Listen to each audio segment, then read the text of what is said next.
Friends, আবারও চলে এলাম একটা নতুন আপডেট নিয়ে।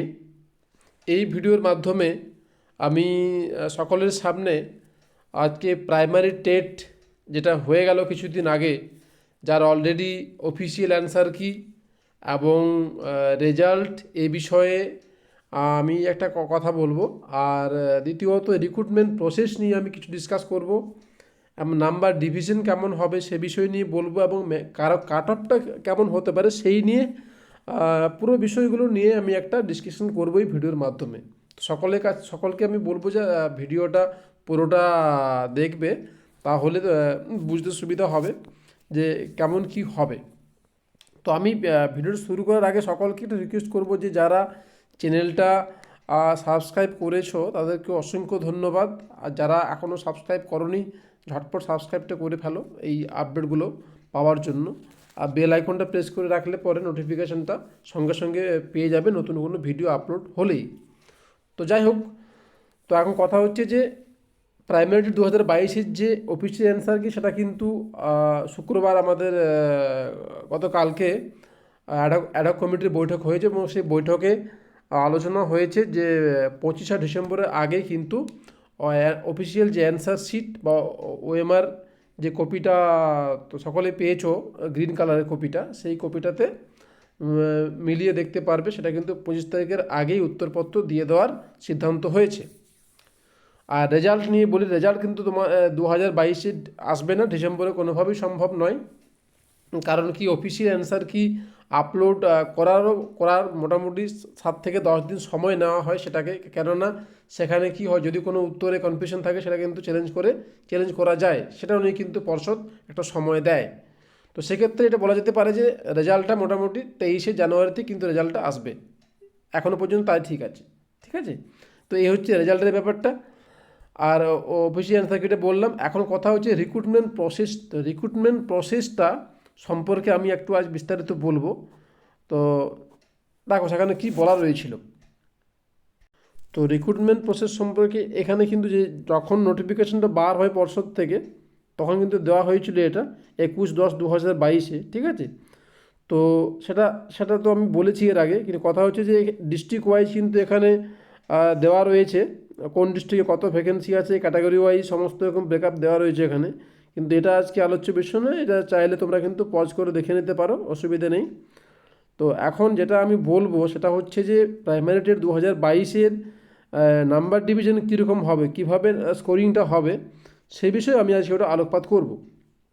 এটা অনেকেই জানতে চেয়েছো, তাই আমি ভিডিওটা নিয়ে এলাম। তো এখানে দেখতে পাচ্ছ যে টেবিল এতে পরিষ্কার লেখা রয়েছে এখানে যে তোমার মাধ্যমিক pass under the West Bengal board of secondary education, অর্থাৎ যারা মাধ্যমিক পাস রয়েছে সেখানে কত নম্বর বরাদ্দ আছে না, 5 নম্বর। অর্থাৎ মাধ্যমিকে যার যত স্কোর আছে, অর্থাৎ যার যত পার্সেন্টেজ আছে, সেটা কিন্তু সেই মতো হিসেব হবে। ঠিক আছে, তার ওখানে কিন্তু 5 মার্কস থাকছে। দ্বিতীয়ত ওই যে হায়ার সেকেন্ডারি অর্থাৎ এইচএস, যাদের এইচএসে যার যত পার্সেন্টেজ থাকবে তার উপরে ক্যালকুলেশনটা হবে। 10 নম্বর রয়েছে, 10-এর মধ্যে ক্যালকুলেশনটা হবে। আমি বোঝাবো যে কীভাবে ক্যালকুলেশনটা হবে, তার এবার বলিনি কত কী নাম্বার রয়েছে এখানে অ্যালাউড। তো এনসিটি যে যারা ডিএড যারা রয়েছে বা যারা ট্রেন্ড রয়েছে, তো সে ট্রেন্ডের ক্ষেত্রে 15 মার্কস থাকছে, সেই 15 মার্কসের উপরে ক্যালকুলেশনটা হবে। আর এখানে টেটের থাকছে 5 নম্বর। তোমরা যে 150 নম্বরের টেট দিয়ে এসেছো, সেখানে যারা পাস করবে 60% পেয়ে, তাদের কীভাবে নাম্বার ডিভিশনটা হবে, টোটাল নাম্বার কিন্তু 5, এই 5 থেকেই কিন্তু নাম্বারটা ক্যালকুলেশন হবে। এরপর এক্সট্রা ক্যারিকুলার অ্যাক্টিভিটি, যাদের এক্সট্রা ক্যারিকুলার অ্যাক্টিভিটি থাকবে তাদের 5 নম্বর বরাদ্দ রয়েছে। আর ভাইভাতে বা ইন্টারভিউতে 5 নম্বর থাকছে, আর অ্যাপটিটিউড টেস্টে 5 নম্বর থাকছে, অর্থাৎ টিচিং যেটা সেখানে 5 নম্বর থাকবে। আর টিচিং এক্সপিরিয়েন্স ও প্যারাটিচার যারা থাকছে তাদেরকে 5 নম্বর। এই টোটাল কিন্তু এই 50 নম্বরে কিন্তু এটা হবে, মেরিটটা কিন্তু তৈরি হবে, 50-এর মধ্যে মেরিটটা হবে। তো এখন আমি একটু বুঝিয়ে ব্যাপারটা বলি যে কীভাবে সে মেরিটটা হবে। এখন ধরো মাধ্যমিকে, আমি একটা এক্সাম্পল দিয়ে বোঝানোর চেষ্টা করছি যে মাধ্যমিকে যদি কেউ হয়তো 80% নাম্বার পেয়েছে, 80%, যদি 80% নাম্বার পায় তাহলে সে এখানে কত পাবে? তো 80 অর্থাৎ আমরা তখন দেখা হবে যে 5-এর 80% সমান কত। তো 5 80% কত হবে? 5 8 40 অর্থাৎ 4। তাহলে সে মাধ্যমিকে পেয়ে গেল 4 নাম্বার। এরপরে উচ্চ মাধ্যমিকে কেমন হবে? 10 আছে, তো যদি উচ্চ মাধ্যমিকে 80% নাম্বার থাকে তো সেক্ষেত্রে কত হবে? সেক্ষেত্রে 8 10 80 অর্থাৎ 8 নাম্বার পেয়ে যাবে উচ্চ মাধ্যমিক থেকে। ঠিক আছে। এরপরে ট্রেনিং যেটা রয়েছে ডিএড বিএড, সেখানে কিন্তু বলা হয়েছে 15 মার্কস, অর্থাৎ 100 নম্বর পেলে 15 নম্বর। তো 100 এই 15 নম্বর কেউ পাবে না। তো সেখানে যদি আমি 80%-এই ধরি তো 80% 8 পরম কত হয়? 120।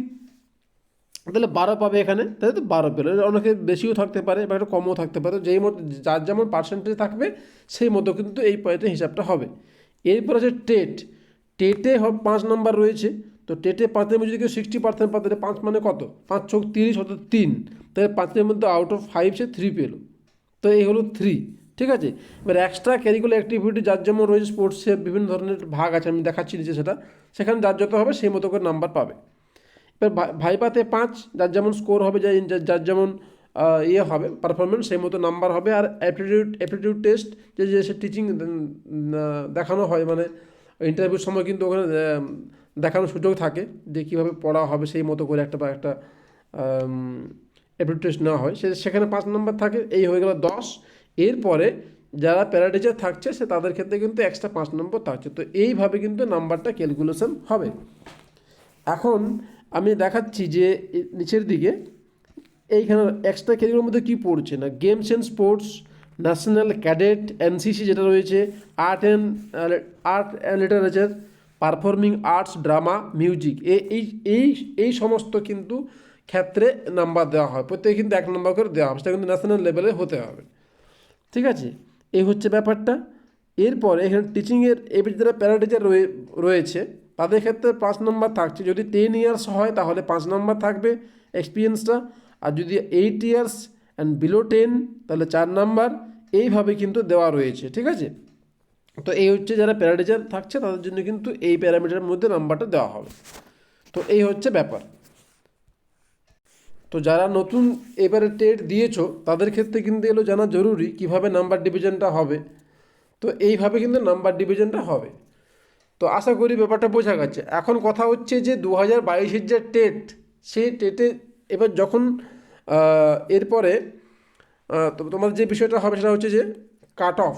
তো কাট অফ নিয়ে এখানে তো নির্দিষ্ট করে কাট অফ বলা সম্ভব নয়, তবুও আমি তোমাদের একটা ধারণা দেব।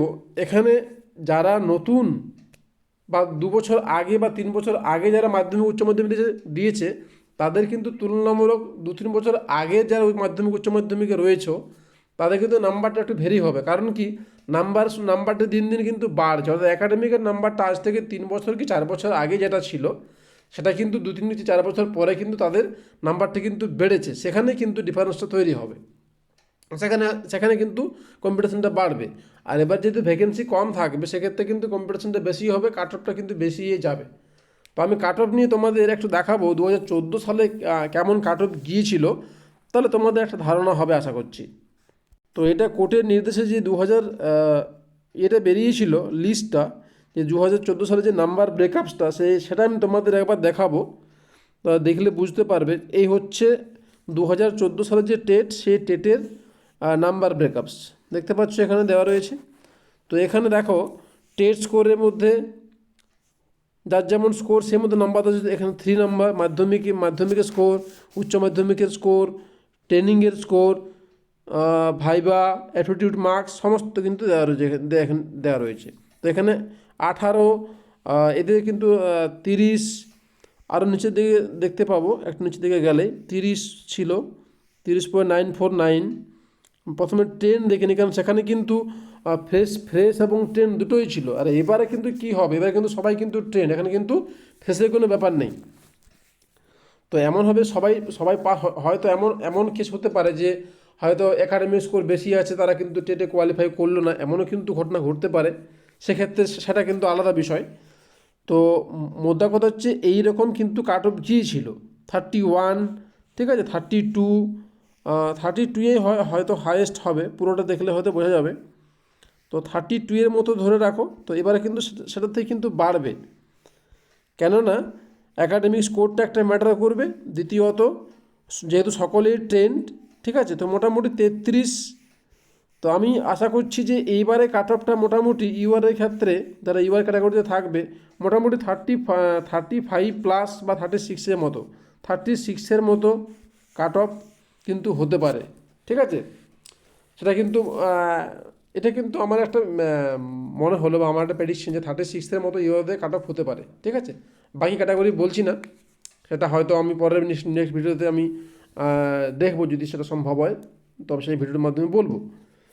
তো এই হচ্ছে কাট অফ নিয়ে কিন্তু ফিক্স কিছু বলা যাবে না, ঠিক আছে। তো এই হচ্ছে ব্যাপার। এটা কিন্তু 2014 সালের যে ব্রেকআপ মার্কস সেটা আমি একটু দেখিয়ে দিলাম, তো সেটা হয়তো তোমাদের একটু বুঝতে সুবিধা হবে। তো এই হচ্ছে ব্যাপার। তো এরপর ঠিক আছে, তো চলো আমি ভিডিওটা এখানেই শেষ করছি, বেশি বড় করছি না। আবারও এবারে আমার রেজাল্টের দিকে আমাদের নজর থাকবে, অফিসিয়াল অ্যান্সার কিন্তু নজর থাকবে। যখনই সেটা অফিসিয়ালি পাবলিশড হবে আমি সঙ্গে সঙ্গে ভিডিও বানিয়ে সকলের সামনে নিয়ে আসবো, সে আপডেটটা আমি দেবো, ঠিক আছে। তো চলো ভিডিওটা আমি এখানে শেষ করলাম। ধন্যবাদ, সকলে ভালো থেকো, সুস্থ থেকো।